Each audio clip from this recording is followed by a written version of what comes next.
Well, before I start, there was a bit of confusion on my title and what I do, so I'll just correct that.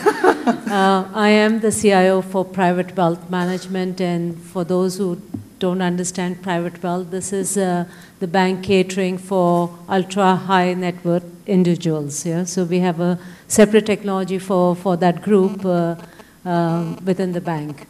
Prior to this, I was the CIO for Global Banking and Transaction Banking, and that's basically the payments, that flow across the globe.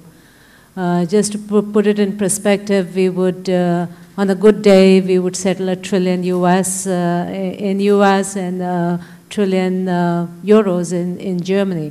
So these are very, very mission-critical systems, not only from a Deutsche perspective, but also from an industry perspective. And you are right. I hold a degree in Bachelor of Arts with English, and I had another subject along with that. That was history. Yeah, so that's my background. But I have been, having said that, I have been in the industry on technology and financial industry for the last 32 years. Mm-hmm. So I started in India. I'm Indian by origin, now a Singaporean. I started way back in '78, and I started in operations group, and I was doing FX, money market operations there. That's the time when the Reserve Bank of India, and that's the central bank MAS equivalent in India, they decided to computerize the FX operations, because that was the most difficult, part of the operations in those days. And for some reason, I was cherry-picked and said, okay, Sunila, you're going to do technology from tomorrow. I mean, having literature as my, as my graduating paper and then getting into this was quite interesting. But, as I moved into it, and I started to learn I wrote my first of my COBOL programs and all of this, I started to like it because it's actually very, very logical. What you do, and if you are a logical person, irrespective of what background or what studies you've done, you can pick it up pretty fast.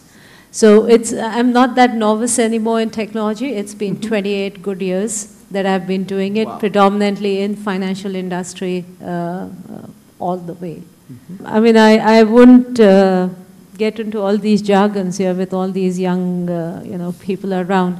To be very honest, I was very dumb. I didn't realize what the hell was happening to me.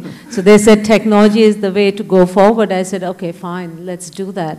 And interestingly, I mean, it was good times. India didn't have Unix boxes. The first of the 12 boxes arrived in those days. And I had one whole Unix box to myself. So I played with it. And the production was lying under my desk in this Unix box, and I did what I wanted. And that's how I picked it up.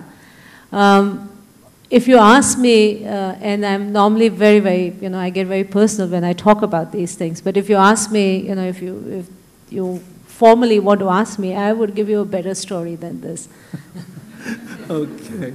So I could then conclude that if our student, if they have an interest and they have the motivation, they could succeed in financial services, tech, and ops.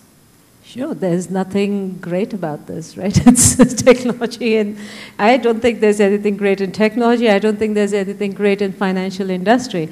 The one thing that I would advise, and which helped me good during all these years that I worked, was it was a lot of hard work.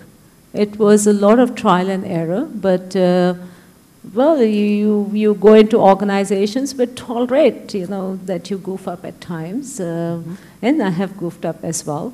So you do that, but if you're focused about something, you should go towards that. The major concern that I see, and it's happened with my colleagues, with my friends, with my peers from the past, is you start to lose focus on that. And luckily for me, I maintained it. I still do. I still look forward to it.